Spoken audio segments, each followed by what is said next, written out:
অসম সাহিত্য সভাৰ সপ্ততিতম অধিৱেশনক লৈ উদুলি মুদুলি পৰিৱেশ পাঠশালাত।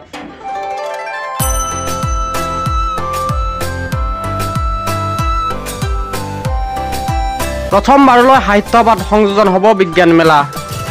পাঠশালাৰ বট্টদেৱ ক্ষেত্ৰত 31 জানুৱাৰীৰ পৰা আৰম্ভ হ'ব লগা এই অধিৱেশনক লৈ বজালিত সৰ্বত্ৰ দেখা গৈছে ব্যস্ততা। উল্লেখ্য যে 1987 চনৰ অধিৱেশনত অসম সাহিত্য সভাত প্ৰথমবাৰৰ বাবে গ্ৰন্থমেলাৰ সংযোজন ঘটিছিল এই পাঠশালাৰ পৰাই। ইয়াৰ উপৰিও এই অধিৱেশনত নতুন সংযোজন হ'ব বিজ্ঞান মেলা, য'ত অসম তথা দেশ বিদেশৰ কেইবাগৰাকী বিজ্ঞানীয়ে অংশগ্ৰহণ কৰিব। আনহাতে এই অধিৱেশনত 87 ফুট ওখ এটা বৃহৎ জাপি প্ৰদৰ্শন কৰা হ'ব। এই জাপিটোৱে গিনিজ বুক অৱ ৰেকৰ্ডছত স্থান পাব বুলি আশা কৰা হৈছে। ইয়াৰ উপৰিও প্ৰতিৰক্ষা বিভাগৰ বিভিন্ন অস্ত্ৰ শস্ত্ৰ গোলা বাৰুদো এই অধিৱেশনৰ প্ৰদৰ্শনীত দেখিবলৈ পোৱা যাব।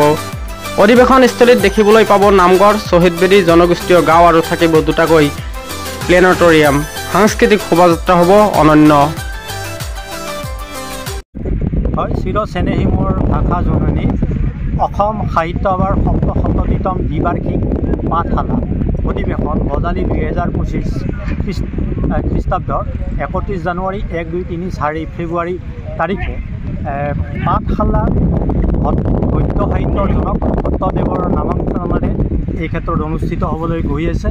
ইতিমধ্যে 55খন উপসমিতিৰ তৎপৰতাত আৰু দিনে নিশাই কৰ্মপটুতাত আমাৰ সম্পূৰ্ণ প্ৰায় হৈ উঠিছে আৰু এই অধিৱেশনখনিয়ে কেইবাটাও দিশত উল্লেখযোগ্য ভূমিকা গ্ৰহণ কৰিব বুলি এইকাৰণে আমি ভাবোঁ যে 87 ফুট এটা ব্যাসৰ্ধৰ বৃহৎ জাপি ৰাইজৰ প্ৰদৰ্শনৰ বাবে মুকলি কৰা হ'ব। আৰু ইয়াৰ উপৰিও আমাৰ বাণিজ্য মেলাৰ পৰিৱৰ্তে প্ৰথমবাৰৰ কাৰণে অসম সাহিত্য সভাৰ এই অধিৱেশনে বিজ্ঞান মেলাৰ আয়োজন কৰিছে আৰু ইয়াত আমাৰ যিটো ডিফেন্সৰ আছে, প্ৰতিৰক্ষা বিভাগৰ বিভিন্ন প্ৰদৰ্শনীমূলক ব্যৱস্থা কৰিছে।